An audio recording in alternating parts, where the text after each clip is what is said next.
শিলপাটা ছাড়া বলে ভর্তা হয় না। আজকে আমি শিলপাটা ছাড়াই ভর্তা করব। আসসালামু আলাইকুম, সবাই কেমন আছেন? আলহামদুলিল্লাহ, আপনাদের দোয়ায় আমি অনেক ভালো আছি। এখন আর কয়জনে শিলপাটাত বাইটে ভর্তা করে খায় না মশলা বাইটে খায়?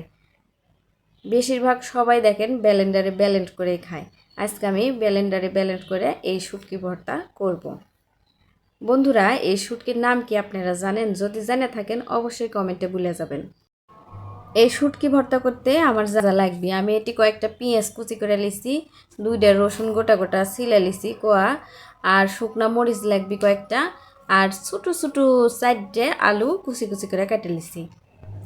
এখন আমি প্রথমেই এই শুটকিগুলা কেটে লিব, লিয়ে ভালোভাবে ধুয়ে সবগুলা উপকরণ একে একে ভেজে লিব। প্রথমে চুলায় আমি একটা প্যান দিয়ে দিন, প্যানের উপরে কয়েক মরিচ দিয়ে মরিচগুলো আগে ভেজে লিব। মরিচগুলো যখন ভাজা হয়ে যাবে তখন মরিচগুলো উঠায় নিয়ে গোটা করা ওই রসুনগুলো আমি একটু ভেজে নিব। বেশি ভাজা হবে না কিন্তু বন্ধুরা, বেশি ভাজলে ভর্তা খেতে ভালো লাগবে না।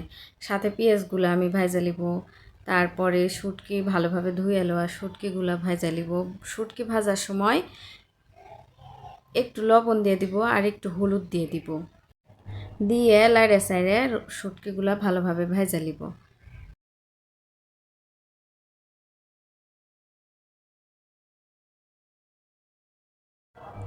শুটকি আর আলু যখন ভালোভাবে ভাজা হয়ে যাবে তখন সবগুলা জিনিস আমি ব্লেন্ডারে ব্লেন্ড করে নিব। এখানে আমি একে একে সব জিনিস দিয়ে দিব, ভাজা আলু, শুটকি। বন্ধুরা, এর আগে শিলপাটাত বাইটে ভর্তা খাওয়ার ভিডিও দেখেছেন না? ওগুলো আসলে আপনারা সিম্পিতি পাওয়ার জন্যই করে। এখন কি আর কেউ শিলপাটাত বাইটে ভর্তা করে খায় না মশলা বাইটে খায়? শতকরা কয়েকজন ছাড়া সবাই দেখেন ব্লেন্ডারে ব্লেন্ড করেই খায়।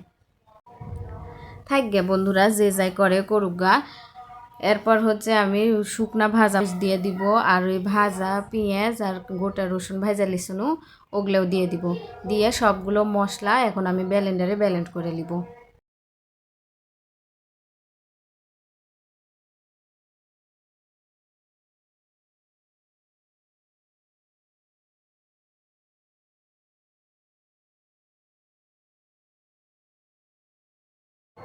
বন্ধুরা, আমার ব্যালেন্স করা হয়ে গেছে, দেখি তো ভর্তা হইল কিনা।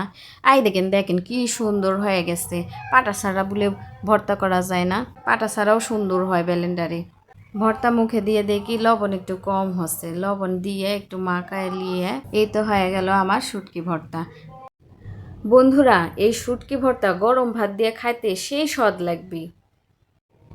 বন্ধুরা, অবশ্যই বাসাতে ট্রাই করবেন। আর আমার ভিডিওটি যদি ভালো লাগে আমার পেজটি লাইক ফলো দিয়ে পাশেই থাকবেন। সবাই ভালো থাকবেন এই কামনাই করি। আল্লাহ হাফেজ।